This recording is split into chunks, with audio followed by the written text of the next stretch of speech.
So I'm back to having a lot of stuff to talk about in Chapter 7, so I want to get an early start on what we're going to do for preparations. So first off, we're going to go into the hangar, and we're going to build a whole bunch of boosters, and by boosters I really just mean accuracy upgrades in this case.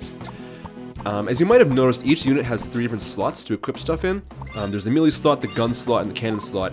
And for the most part, what we're just going to do is we're going to give them one weapon that suits their capabilities and then fill the rest with boosters. And like I said, right now it's just accuracy, but sometimes it'll be HP, sometimes it'll be movement boosters.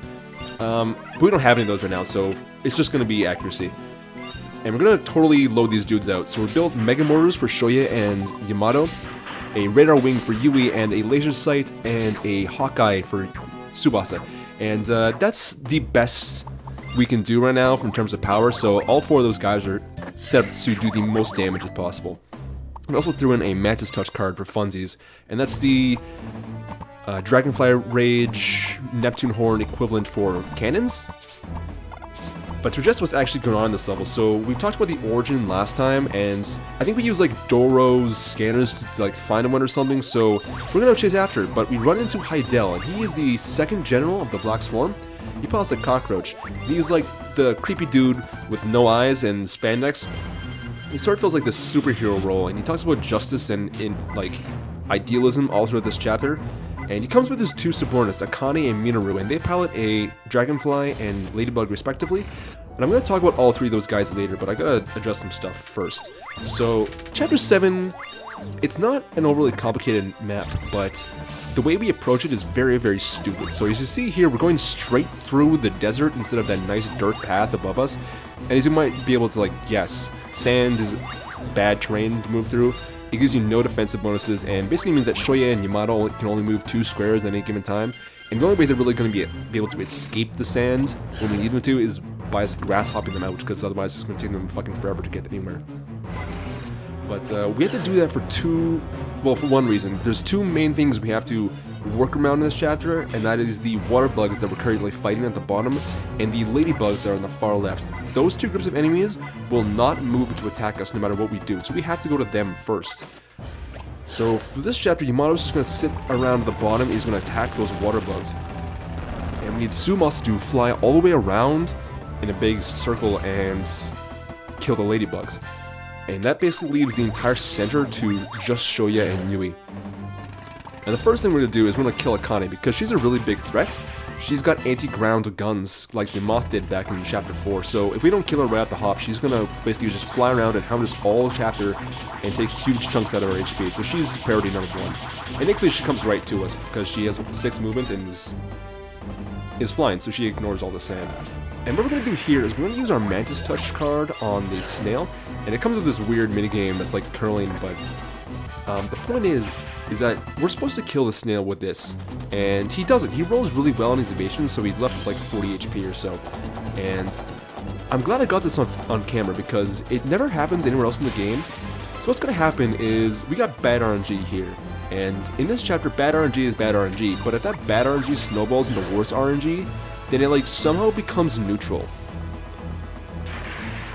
So the AI in this game is it's pretty good overall, honestly. It's not usually that dumb, but where it has problems is deciding between guns and melee, which is to say that they almost always prefer to melee, even if it doesn't make any fucking sense. And we'll get a lot of work out of that in a single later chapter, but it comes into play here as well, because we got bad RNG. So what's happening is Shoya is sitting on those rocks in defensive terrain. His job is to take out all these bees and ants that are coming at him. And that snail is going to take a pot shot at him, and he's not supposed to do that because he's supposed to be dead. And that basically brings his HP all the way down to 6 HP in total, which is really, really low. And then on the enemy support phase, which is Minoru and Akane, the AI looks at Minoru, who does not have a melee weapon equipped, and he looks at Shoya, who has 6 HP, and he's like, yeah, you know what, we can kill this guy. So he melee attacks Shoya, but doesn't actually do any fucking damage, so we get a counterattack for free. And that means that even though we didn't kill the snail in our last turn, Yui has to spend her turn killing it on her next turn, we don't have to waste a turn hitting Minoru, so we are back to neutral. And really, none of what I just said matters at all. It's interesting, and I wanted to bring it up because it's stupid.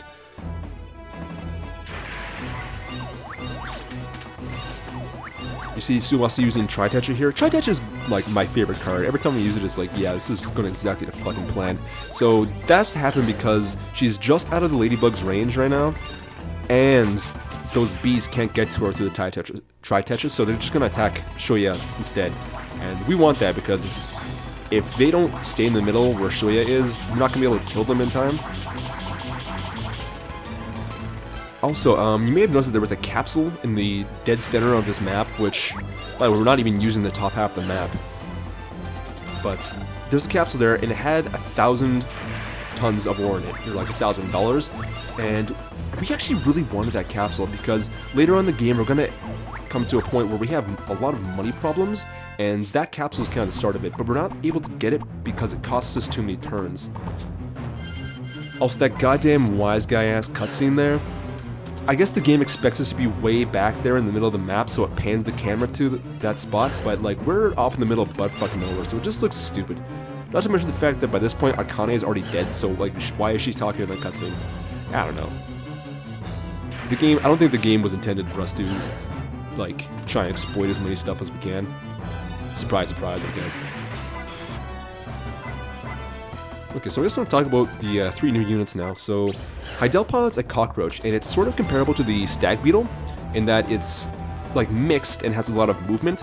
Like the stag beetle, it's got tires which suck, but it has 7 movement, which is actually the single highest movement number like off base of any unit in the game. So that's really cool. It's not very good on offense. It's got okay melee and okay guns, and it's got pretty good cannons, which is what it's supposed to be for, I guess, but it's not super great at that either.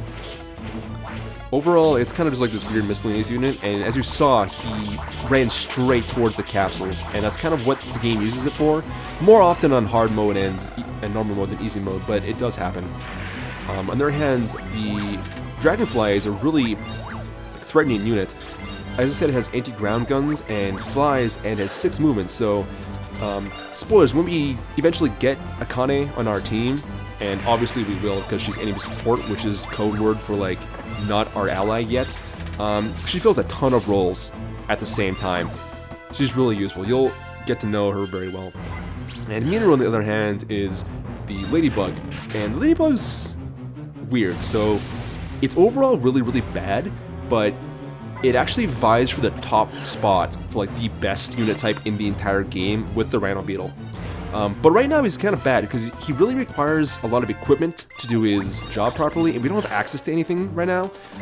And he goes off of like the generic cannon types that all units can equip, unlike the Firefly, which has its special beam cannon. So we need to wait till the hangar fleshes itself out and gives us some options before we can actually use Minoru for anything. So right now, and when we get him, he's going to spend the first few chapters that we've got him doing not a lot, kind of just like clerical duties, using stuff on people and whatnot. But that's basically chapter 7, and it was by far the hard, like, okay, sorry. It is definitely the second hardest chapter in the game for me to route, like, plan out. And we beat it in 6 turns, and if you told me when I first started planning for this game that I could beat chapter 7 in 6 turns, I would have fucking laughed at you.